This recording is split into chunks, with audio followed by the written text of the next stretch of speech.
اچھا یہ بتائیں امام مہدی علیہ السلام کا جو زمانہ ہے وہ کتنا لمبا اس کا ٹائم پیریڈ ہوگا، کتنا عرصہ ہوگا اور کب تک رہے گا؟ ان کی تو زیادہ تفصیلات اس حوالے سے نہیں آئی ہیں، صرف یہ ذکر ہے کہ جب وہ فتنوں سے نبٹ رہے ہوں گے اور عیسیٰ ابن مریم کا ظہور ہوگا جی، اور دجال کو وہ قتل کریں گے، اس کے بعد 40 سال تک مسلمانوں کے حکمران رہیں گے عیسیٰ ابن مریم۔ اچھا، یعنی عیسیٰ ابن مریم کے آنے کے بعد اوورآل جو لیڈرشپ ہے وہ ان کے حوالے ہوگی۔ صحیح، وہ شادی بھی کریں گے، ان کی اولاد بھی ہوگی حضرت عیسیٰ علیہ السلام جی کی۔ بالکل، اور روضہ رسول میں وہ رسول اللہ کے ساتھ دفن ہوں گے، ایک قبر کی جگہ باقی ہے۔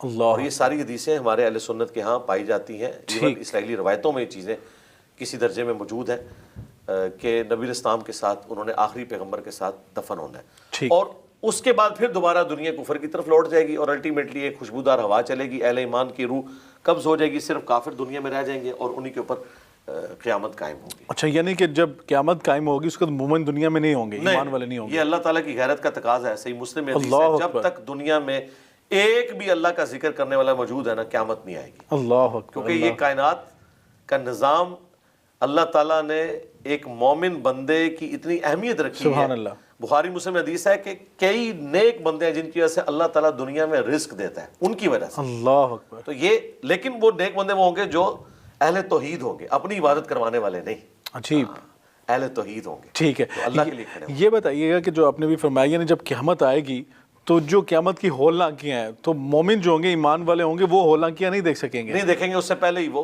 فوت کر دیے جائیں گے۔ یہ کافروں کے اوپر ہوں گے، بلکہ مسلم میں الفاظ ہیں کہ لوگ اس قدر برائی میں مبتلا ہوں گے کہ اعلانیہ بدکاری کریں گے جانوروں کی، اور پھر ان کے اوپر قیامت قائم ہو جائے گی۔ بالکل ٹھیک۔ تو یہ بتائیے گا کہ امام مہدی علیہ السلام کے حوالے سے جس نے ابھی آپ نے فرمایا کہ وہ نماز کی امامت کروائیں گے لیکن حکمران حضرت عیسیٰ علیہ السلام کریں گے۔ جی جی، نماز کی امامت ایک نماز کی امامت ہے، وہ جو اقامت ہو چکی ہوگی تو وہ عیسیٰ ابن مریم سے ریکویسٹ کریں گے، مسلم شریف میں آتا ہے کہ آپ نماز پڑھائیں، ان کا نہیں، یہ اللہ نے تمہیں شرف دیا ہے، تم میں سے بعض کے امام ہوتے ہیں، تم امامت کرو۔ عیسیٰ ابن مریم ان کے پیچھے نماز پڑھیں گے، اور مسلم شریف میں موجود ہے کہ پھر بعد میں امامت عیسیٰ ابن مریم کروائیں گے۔ بالکل ٹھیک ہے، یہ یعنی بعد میں پھر عیسیٰ ابن مریم اس کو لیڈرشپ کو لے لیں گے۔ بالکل ٹھیک ہے۔ اچھا علی بھائی یہ بتائیں کہ جو آج کل کے دور میں جس طرح ہم نے پہلے بات کی، آپ نے کہ امام مہدی علیہ السلام کے ہونے کا کوئی دعویٰ کر دے تو ان کے زیادہ تر ذہنی طور پہ مریض ہوتے ہیں یا نفسیاتی ان کے اندر مرض پایا جاتا ہے، ایسے لوگوں کی دین اسلام میں کیا شرعی سزا بتائے گی کہ ایسے لوگ اگر دعویٰ کر دیں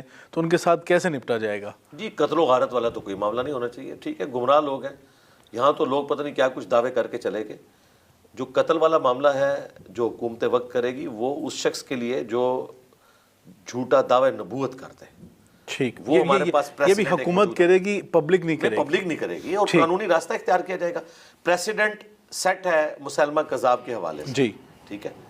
اب اگر آج کے دور میں اس طرح کوئی ایکٹیویٹی پرفارم کرتا ہے تو پاکستان میں تو اللہ کے فضل سے قانون بنا ہوا ہے، قانون کو ہی فالو کرنا چاہیے۔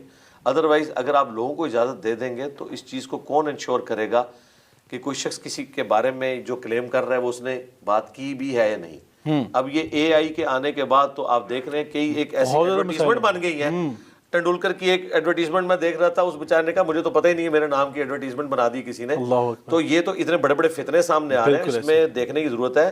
میں تو حیران ہوں کہ یہ اگر ہمارے فرقہ باز قسم کے لوگوں کے ہاتھ یہ سافٹ ویئر چڑھتا ہے، وہ تو کسی کی طرف سے کوئی بھی چیز کرتے ہیں۔ مولانا مودودی کے بارے میں ان کے بزرگ کہتے تھے یہ دعوی نبوت کر کے مرے گا، ٹھیک ہے، تو مودودی صاحب کو لوگ کہتے تھے آپ ان کو جواب دیں، وہ کہتے تھے میں بغیر دعوی نبوت کیے دنیا سے جا کے انہیں پریکٹیکلی جواب دوں گا۔ اللہ آج اللہ کے فضل سے مودودی صاحب کو فوت ہوئے 40 سال سے زیادہ ہو چکے ہیں، اللہ کا شکر ہے کہ ان کے بارے میں کوئی ایسی بات رپورٹ نہیں ہوئی، لیکن یہ دکھ کی بات ہے کہ وہ علماء جن لوگوں نے اس زمانے میں ان کے بارے میں یہ جھوٹ بولا تھا اور ان کے ماننے والے، انہوں نے آج تک معافی نہیں مانگی کہ ہمارے بزرگوں نے ایک جھوٹا کلیم کیا۔